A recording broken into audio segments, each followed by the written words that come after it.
Yo, what is up, world? This is Sophisticated Investing Life here. Doing something a little bit different. It's a beautiful day here in Austin, Texas, and right outside the Capitol building. And I thought I'd upload this quick video that I'm taping to discuss Kobe Bryant, the life lessons I've learned from him. And it's actually a few. So for those who don't know, and you'll learn this more over time, I am a big sports fan. Basketball is my favorite sport. And growing up, Kobe Bryant was my favorite player. Like, not even close. Love the way he played. Absolutely love the way he played. And even the moments that people didn't talk about.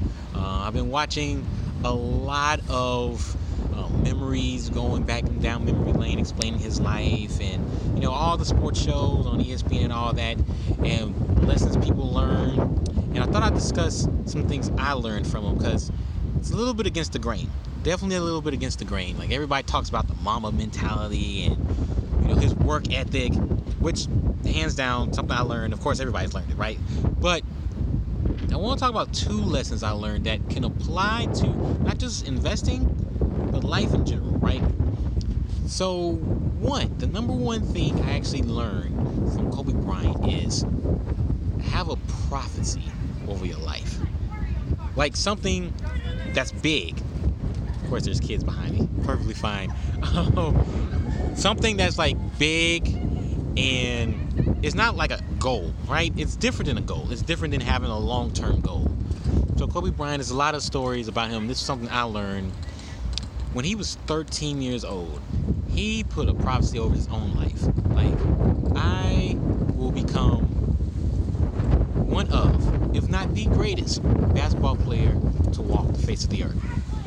That was the prophecy he put over his own life, and he kept working towards it. That's what drove a lot of that work ethic. He's mentioned before, he already has like an obsessive personality, and a lot of people can relate, like myself. That was something he wanted to do. It's not a big around. It's a little windy. I'll keep talking. So that was something he wanted to do, right? So he started working at it little by little, perfecting his craft, outworking people, because he had this big goal. And yes, not necessarily a goal, because you can measure it in some ways. Like, you can measure the championships and the all-star teams and the MVPs, but there's some things you just can't measure, like the moments, right? The 81-point game, the 61 in Madison Square Garden, the 55 against Michael Jordan, and when Jordan was playing with the Wizards, right?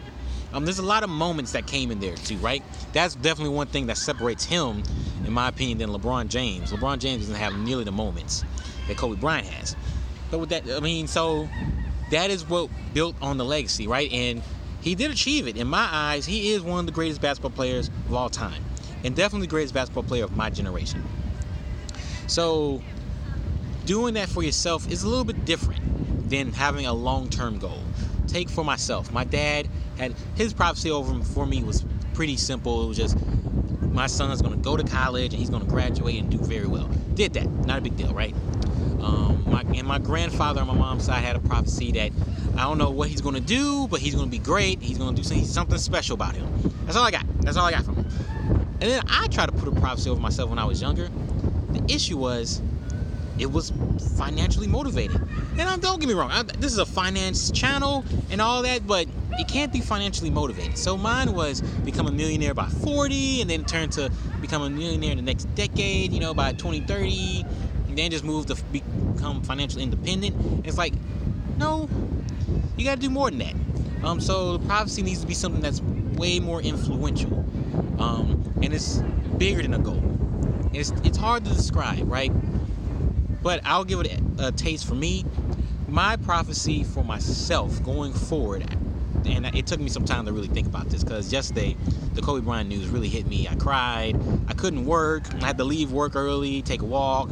I couldn't handle it. But I thought about this a lot yesterday and a lot this morning. The prophecy for my life is to be the most influential African-American figure in financial independence.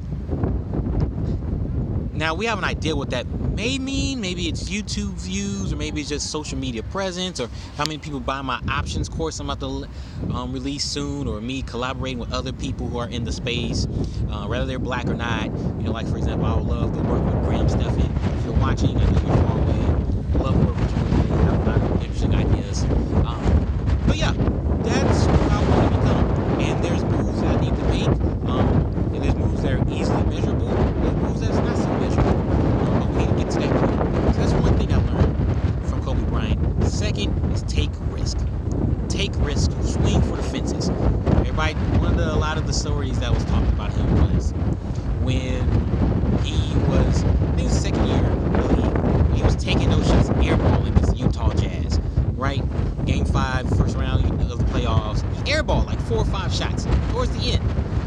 was okay with it.